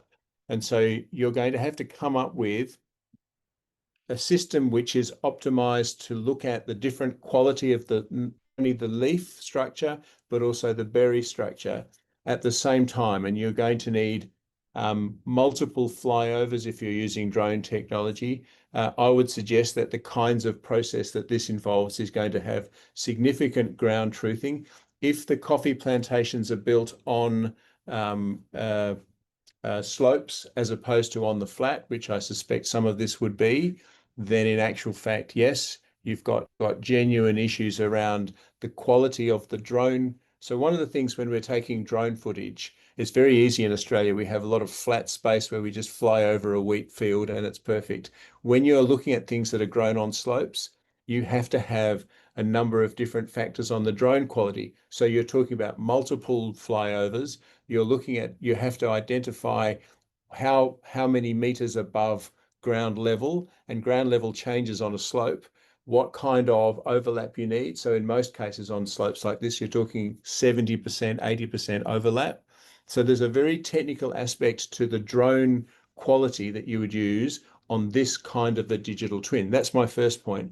And the second point would be that you would use a number of people for ground truthing and so on. You get in different areas, you've got different opportunities to try and work out what's going to help you in terms of water quality, in terms of rainfall, in terms of temperature and climatic changes. And all of these things would factor for this kind of digital twin, particularly if it's on slopes of volcanic areas. But I'm guessing you might be actually on a different area, but certainly that. Then if we go to the other side, the post-harvest process is a completely different area of investigation, requiring you to look at the various grinding and roasting and brewing techniques. Again, optimization of these kinds of techniques are going to be along the lines of how long before you can get what's your process? Is it a just-in-time supply chain? And this becomes much more of a supply chain market. Now, we didn't talk about it in the talk earlier, but in actual fact, there is a whole subsection of digital twins which looks at supply chain management and how you do that. So your post-harvest process is going to be dominated by what I will call a supply chain digital twin, and your cultivation digital twin is a separate entity. So my answer to that is it's not one, it's two different things. Great question, and a very complex set of things to consider there. Thank you very much. Thank you so much, David. So many things we considered, but there will be an option also for doing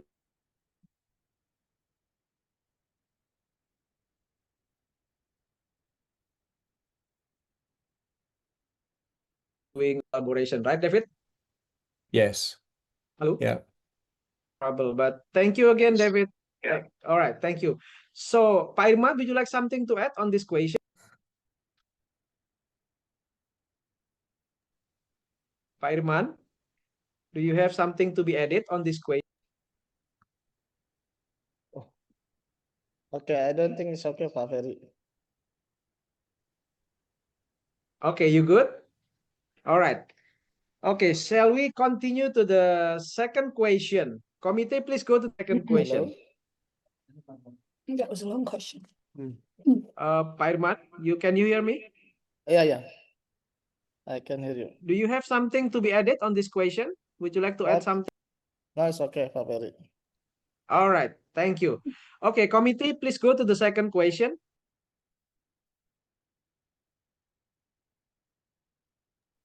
All right. The second question from Ang Muhammad Rifai, affiliation GPF-MF to Irman Hermadi. How can digital twin models in agriculture dynamically integrate spatio-temporal variability of agronomics data, such as soil properties, microclimate dynamics, and culturally influenced farming behaviors into real-time decision system to sustain predictive accuracy while minimizing model drift under extreme environmental anomalies like El Nino events or large-scale crop failures? Pak Irman's question for you. The time is yours. Okay, thank you, Pak Verry. Thank you, Mas Anggi Muhammad Rifai. Yeah.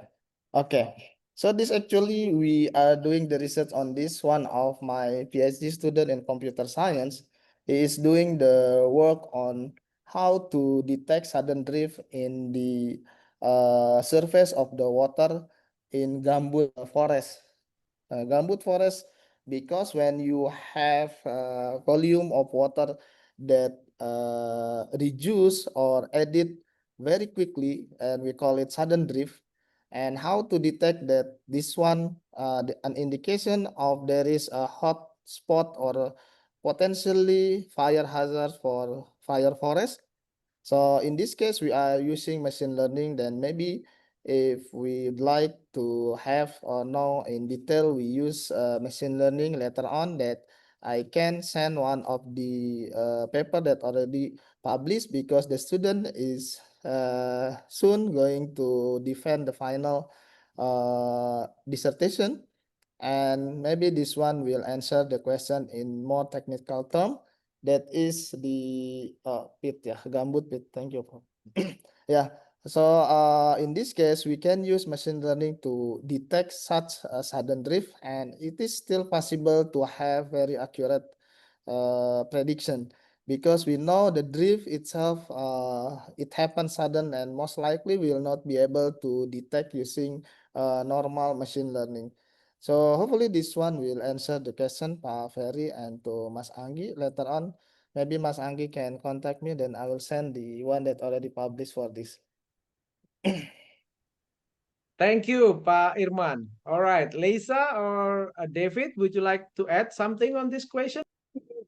Yeah, so we're doing some work in both Thailand and just started a project here in WA looking at drought resilience around Perth and surrounds. So the issues of monitoring the native forests and the peri-urban areas around Perth, to what will happen with the changes in climate, with the reductions in rainfall and the higher weather, higher temperatures that are occurring at the moment with climate change. So we're using satellite data at a fairly high resolution, and also machine learning like neural networks to show the behaviors of various areas of those native forests. And so that can be combined with digital twin technologies to monitor that across the fire season, and also be used to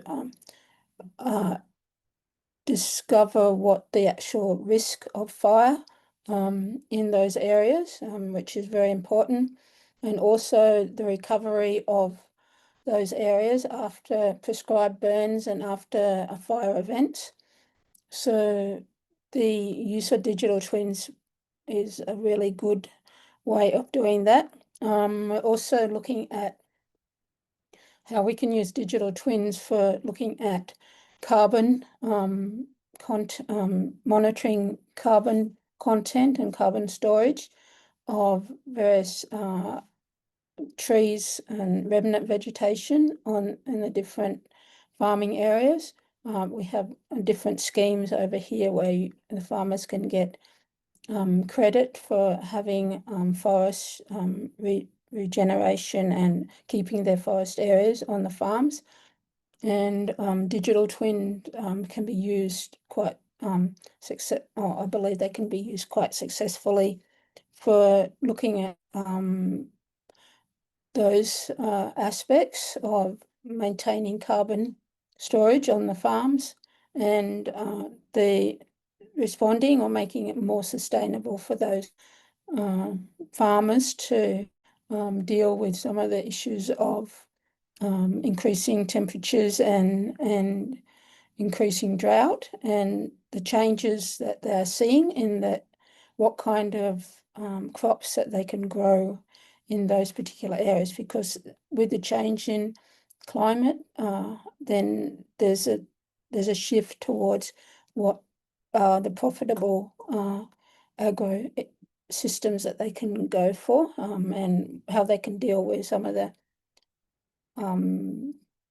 agroclimatic events which can result in some of the failures, so to make it sustainable and profitable. Thank you, Leisa. How about you, David? You good? All good. All right. All right. So some people chat me up and says, oh, David stayed in Malang for a while before. So that's why he knows very well about coffee in Malang and so on and so forth. All right. Okay, David, Leisa, Pak Irman, we still have one more question to go. I know the time is, we are running out of time, but please, one more question from the audience. Committee, please share the third question.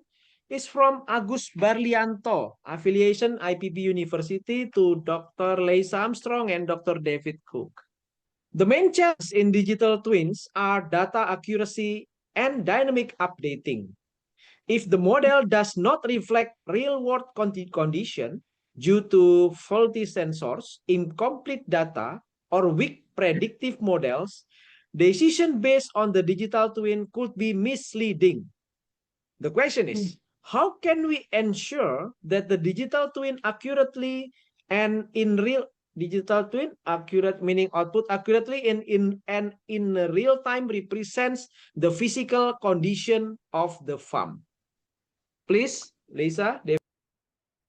So this is a great question, and it's a really important question, because what I do see happening is that we see different digital twins where exactly this situation does eventuate, where people have got information, but the information that they're gathering is not accurate because of some faulty sensor, or perhaps sometimes it's not the fact that the sensor is faulty.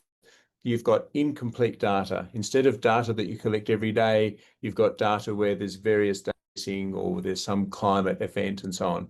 And the times when the data disappears is often about that. So there's 2 or 3 really clever things that we can do. Firstly, as we've done in the past, and even before digital twins became a thing, we can always rely on historical data. It's so important to know what sort of conditions happened in the field in the year before, or the year before that, or the crop before, or the harvest before that. So we can compare things. Secondly, and this is where the benefits of predictive modeling and AI really come into the fore, is that there's a number of different AI modeling features that we can use to tell us, to actually indicate if we feel that the sensor data looks a little bit odd. And so we look for different anomalies which we wouldn't normally see, and we red flag them. And in those instances, we go back to the field. So we go back and we ground truth. We look at things with our own eyes. And the best way of checking things is, of course, our own eyes. And we use mobile phone technology of taking pictures in the ground, taking samples, looking at things, and actually going back and not relying solely on the digital twin. One of the things about a digital twin is not to think of it as a one-way path, but to think of it as a path where information from the field goes to the digital model, and that information from the digital model feeds back to the farm. And so there's a loop, there's a feedback of constant regeneration of information. But the question you ask is absolutely going to happen in a great many cases where you will have some kinds of incomplete data or multi-sensors, and you can use AI to determine that. But as well as that, one of the things that comes with having IoT sensors, let's say you've got 50 IoT sensors all looking at some kind of soil feature determination, and you will be able to know necessarily if one or two of those IoT sensors can regularly give data which does not mix with the others, if it looks like they're outlying features. And these are the things that an AI model will very quickly pick up and say, can you check on this sensor? Can you change this one? So on. And quite often that will do that.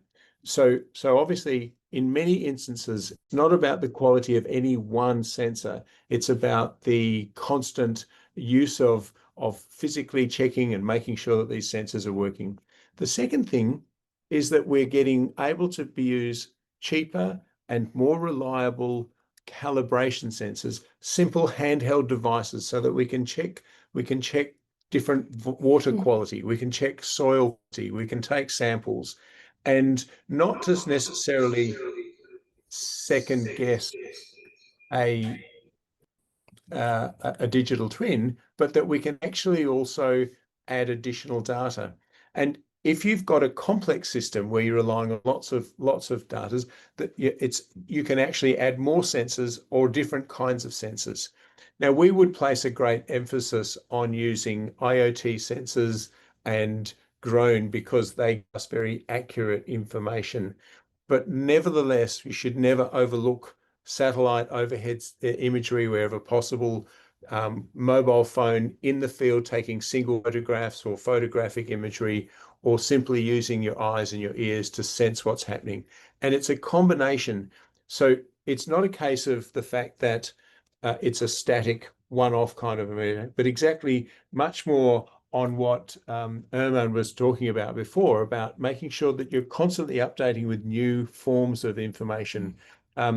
That the more you find that you can start to see different anomalies with one or two sensors. It's a great question. Thank you for asking that question. I think it's one of the challenges of digital twins. And so it's an important one. And so I'm really happy that you brought it up, because in real world conditions, there will be faulty sensors, and we need to think of that in our thinking all the time. Thank you, David. Okay, Leisa, would you like to add?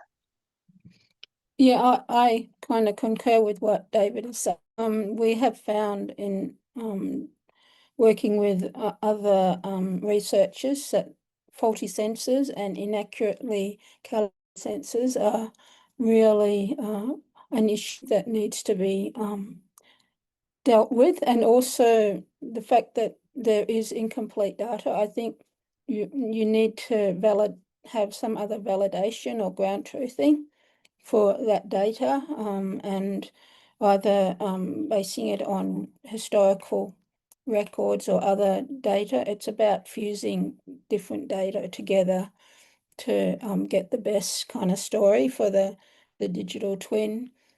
So I think that's really important, and having a level of redundancy in the system, so that if one sensor does go down, then you have sensors around that area that can be used to interpolate the information for that sensor, for that information.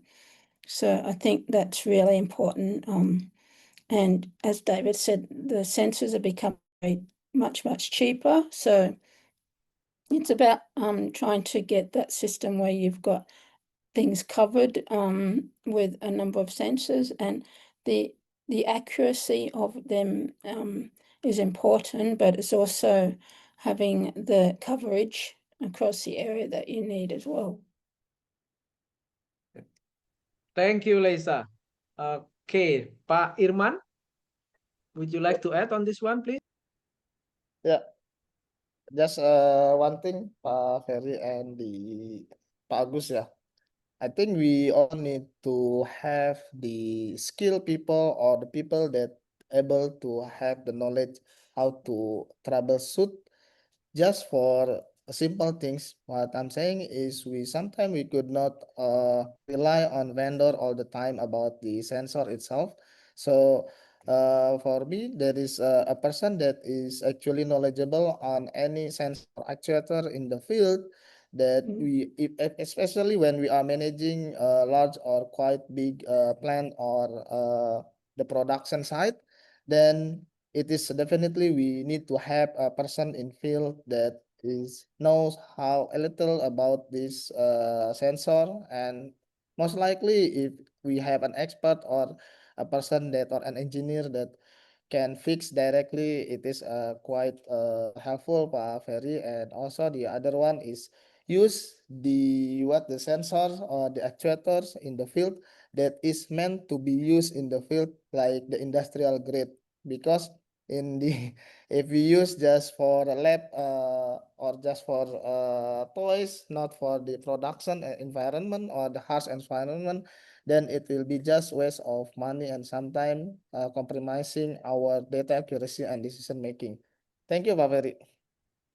Thank you, Pak Irman. Okay, ladies and gentlemen, distinguished participants, I believe there are more questions in your mind as well as per writing, but the time is up, unfortunately. Before we go to Prof. Yandra for the closing remarks, I would like to give an opportunity to Leisa for sharing a closing statement, a quick closing statement. Please, Leisa. Okay.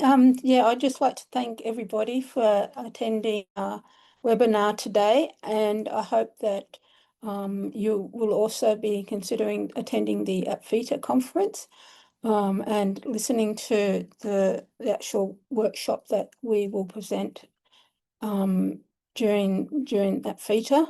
I think that I hope that we have shown today how important digital twins are in agriculture and the promise that they have, and that there is a way forward for everybody to be able to start to think about setting up their initial digital twin, maybe in their research efforts or within their farming community. David has done a wonderful presentation for most of the presentation. So thanks to David also, and to Imran for his presentation, and the other participants and organisers of the event. Thank you very much for inviting us to be part of this. The pleasure is mine. The honor is ours. David, how about you? Yes, I'll be quick and just say I'm excited about digital twins. I'm really happy that APFITA this year is going to include it. And I think that we're going to find at the conference this year that digital twins will be in almost single conversation we have. I hope that's the case, because it gives hope to a lot of global issues. It gives an opportunity for people who are having struggles with different things in agriculture to move forward. So I'm excited about the global prospects. You know, different people do very well in farming, better than others, and digital twins allows people with limited opportunities to make much better benefits. And I look forward to that kind of different story emerging, that we can do a lot better with what we're doing. And I can't wait to see what happens in Bogor. Thank you. Yeah. We're very Thank you so excited. much, David. Thank you. Well, we are very excited as well, Lisa. Okay, 3 weeks to go. Just 3 weeks to go. All right, Pak Irman, closing statement. Okay, thank you, Pak Verry. It is an honor and pleasure for me also to speak in this opportunity. Thank you, Prof. Yandra, and thank you for Verry, other speaker, and also the audience.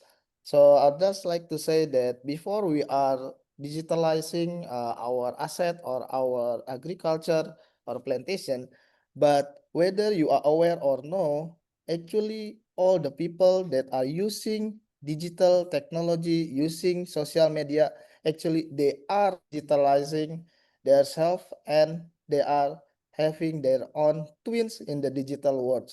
So the company, the people, the government, and other things knows about us very well in digital form.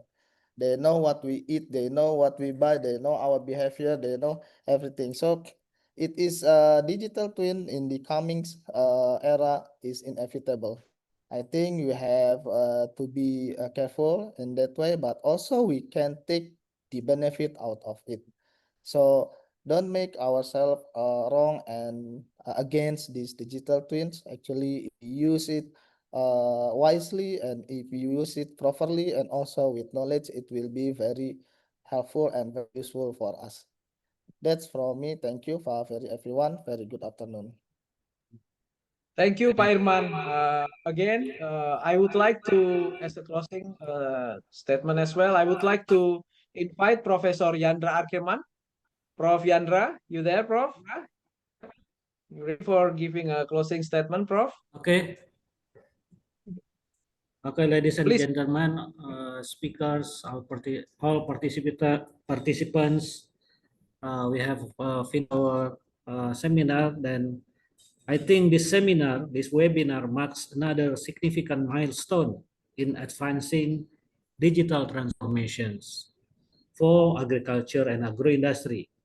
By embracing the concept of digital twins, we move closer to a future where data-driven insights and real-world experiences coexist harmoniously. Your active participation today will play a key role in shaping resilient, efficient, and sustainable agriculture system and agro-industry for generations to come. Again, thank you very much for all the speakers, moderators, and all participants. Assalamualaikum warahmatullahi wabarakatuh. Assalamualaikum warahmatullahi wabarakatuh. Ladies and gentlemen, thank you, Prof. Yandra. As we conclude today's webinar, I would like to also express our sincere appreciation to our distinguished speaker, Dr. David Cook, Dr. Leisa Armstrong, Associate Professor Irman Hermadi, as well as Prof. Yandra Arkeman for sharing such insightful and inspiring presentation. On behalf of APFITA and the organizing committee, thank you to speaker, participant, and technical teams for making this webinar even possible. Thank you once again for joining us. Stay safe, stay healthy, and stay inspired as we look forward to seeing you all in the next APFITA event on November 2025. Have a wonderful week ahead, and wassalamualaikum warahmatullahi wabarakatuh. Thank you very much. I'm returning it back to the Master of Ceremony, Ms. Nanda. Thank you very much to our moderator and our wonderful speakers. So very interactive and insightful session. It's time to appreciate the contribution for all parties. We will continue with the certificate presentation as a moderator and speaker. Professor Yandra gave a certificate for the speaker as a symbolic. The first certificate will be awarded to Dr. Leisa Armstrong, FAIM.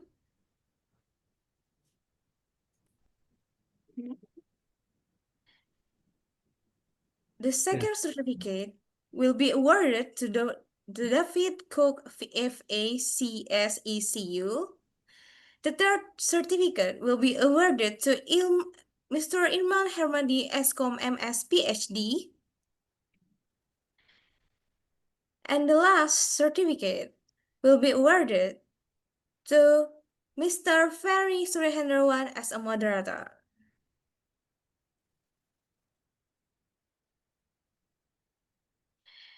With the completion of the certificate presentation, the entire series of International Webinar Pre-APFITA Series Chapter 4 today is concluded.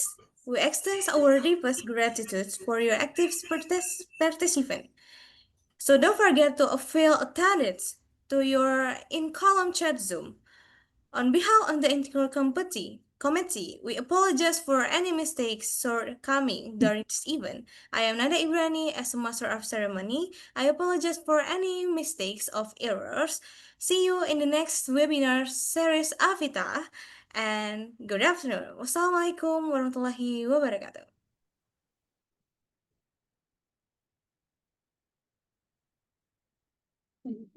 That's it.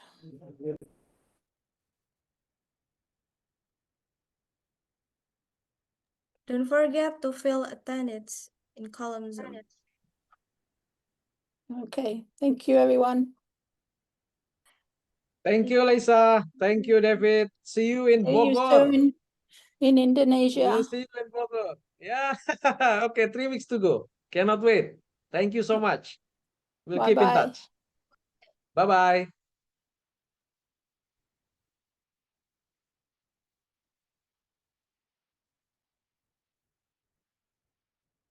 Terima kasih teman-teman yang sudah bergabung.